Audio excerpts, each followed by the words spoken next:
মাছ ধরে কিছু বাড়তি ইনকামের জন্য গ্রামের ছোট ভাই বড় ভাই সবাই মিলে আমরা আজকের একসাথে আমাদের গ্রামের যে খাল আছে সেই খালে মাছ ধরতে আসলাম। আজকের আমরা এই খালে আলহামদুলিল্লাহ বেশ ভালো পরিমাণে মাছ পেলাম। আর কি কি মাছ পেলাম সেটা দেখতে হলে আপনারা অবশ্যই সম্পূর্ণ ভিডিওটা দেখবেন, তাহলে তো বা বুঝতে পারবেন এখানে আমরা কি পরিমাণে মাছ আজকের পেয়েছিলাম। সবাই মিলে মাছ ধরে সেই মাছ নিজেদের মধ্যে ভাগাভাগি করে নেওয়া, সত্যি এই মুহূর্তটা বেশ আনন্দদায়ক ছিল। আমরা আসলে অনেকদিন এইভাবে সবাই মিলে একসাথে মাছ ধরি না, আজকের সবাই মিলে মাছ ধরতে পেরে বেশ খুশি আমরা, কারণ আমরা সবাই মিলে মোটামুটি বেশ ভালোই মাছ পেয়েছি। কত করে ভাগ মাছের?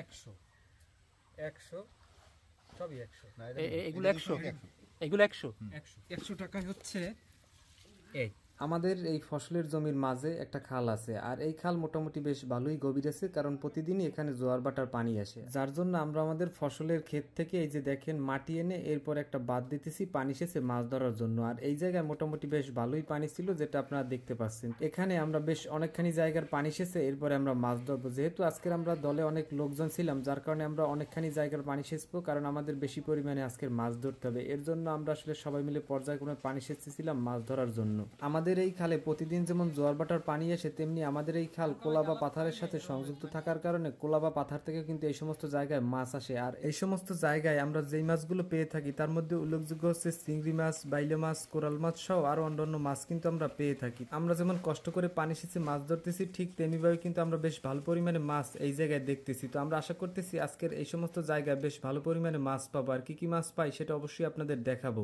তো আপনারা দেখতে থাকেন আমরা এই সমস্ত জায়গায় কিভাবে মাছ ধরি, আর ভিডিওর শেষের দিকে আমরা কিভাবে নিজেদের মধ্যে মাছ ভাগাভাগি করে নিলাম এবং কি পরিমাণে মাছ পেলাম সেটা অবশ্যই আপনাদের দেখাবো। যার জন্য আপনাদের অনুরোধ করব সম্পূর্ণ ভিডিওটি আপনারা দেখতে থাকুন। সম্পূর্ণ ভিডিওটি দেখলে আপনারা বুঝতে পারবেন আমরা আজকের কি পরিমাণে মাছ পেলাম, সেই সাথে এই সমস্ত মাছগুলো আমরা নিজেদের মধ্যে কিভাবে ভাগাভাগি করে নিলাম। খরগোজি কাটার বন এর ভিতরেই হচ্ছে এই যে মাছ। উপরে এরকম করিস না। উহু উহু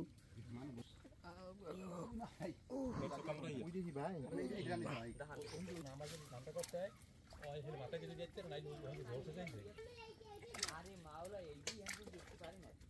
কুই কুই কুই ধরমু তোগর বানাইয়া না বাকি দেবেন এ পানি নাইয়া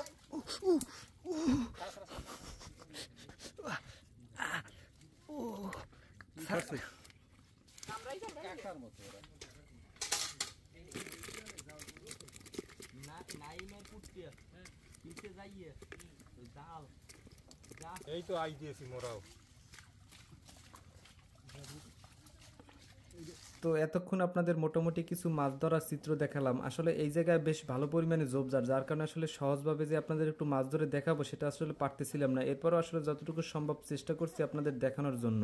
আর মাছ ধরার পরে এই হচ্ছে আমাদের পরিশ্রমের ফল, অর্থাৎ সারাদিন কষ্ট করে এই মাছগুলি কিন্তু আমরা ধরছি। এখন আপনাদের ভিডিও শুরুতেই বলছিলাম যে আসলে এই মাছটা আমরা বাড়তি উপার্জনের জন্যই ধরতেছি। আসলে আমরা এখানে যারা মাছ ধরতেছি এখানে অনেকেই আসলে আমরা পড়াশোনা করি, সেই সাথে পড়াশোনার ফাঁকে আমরা আসলে আজকের মাছ ধরলাম। আমাদের নিজেদের খাওয়ার যে মাছগুলো সেগুলো আমরা সবসময় আসলে মোটামুটি সব জায়গায় পেয়ে থাকি। তো আমরা আসলে আজকের এই উদ্দেশ্যে মাছ ধরতে গেছিলাম যে আজকের যদি আমরা বেশি পরিমাণে মাছ পাই সেই মাছগুলো আমরা বিক্রি করে মোটামুটি বেশ ভালো একটা অর্থ উপার্জন করতে পারবো। আর গ্রামে এছাড়া যেহেতু আমাদের অন্য কোনো কর্মসংস্থানের সুযোগ নেই, যার কারণে কিন্তু আমরা সুযোগ পেলেই একটু মাছ ধরার চেষ্টা করি, আর সেই মাছ বিক্রি করে একটু বাড়তি উপার্জনেরও চেষ্টা করি আমরা। তো এই মাছ যদি আমরা আসলে বিক্রি করি দেখতেছি যে আসলে বেশি একটা দামে বিক্রিও করা যাবে না, তো যার জন্য আসলে আমরা যে উদ্দেশ্যে আজকের মাছ ধরছিলাম আসলে সেইভাবে বিক্রি করা হয়নি। এরপরে আমরা সেই মাছগুলো আমরা নিজেদের মধ্যে ভাগাভাগি করে আমাদের বাড়িতে নিয়ে গেলাম খাওয়ার জন্য। তো মোটামুটি 7 থেকে 8 কেজি মাছ ধরার পরেও আমাদের দলে যেহেতু লোকজন বেশি ছিল, যার কারণে আসলে আমরা ওইভাবে নিজেদের ভিতরে মাছটা আসলে পুষিয়ে নিতে পারিনি। তো এরপরে আলহামদুলিল্লাহ আমরা যতটুকু মাছ পাইছি এতেই আমরা খুশি। এই মাছ যদি আমরা বিক্রিও করতাম আসলে মাথা কিস্তি থেকে গেছে আমরা আসলে 200-300 টাকা করে পেতাম, এর বেশি পেতাম না। এর জন্য আমরা আসলে সিদ্ধান্ত নিই যে আসলে আমরা মাছ বিক্রি করব না, এই মাছগুলো আমরা নিজেরা খাওয়ার জন্যই রেখে দিব। তো আমরা আসলে গ্রামে এইভাবেই মাছ ধরি। তো আমাদের এই সমস্ত মাছ ধরার চিত্রগুলো আপনারা দেখতে যারা পছন্দ করেন তারা অবশ্যই আপনারা কমেন্টসে মূল্যবান মতামত জানাবেন, এবং কি ধরনের ভিডিও আপনারা দেখতে চান সেই ধরনের পরামর্শ অবশ্যই আপনারা কমেন্টসের মাধ্যমে দিবেন। তো এটাই ছিল আমাদের আজকের এই মাছ ধরা। তো এতক্ষণ যারা কষ্ট করে আমাদের এই ভিডিওটি দেখলেন সবাইকে অসংখ্য ধন্যবাদ। ভালো থাকবেন সবাই।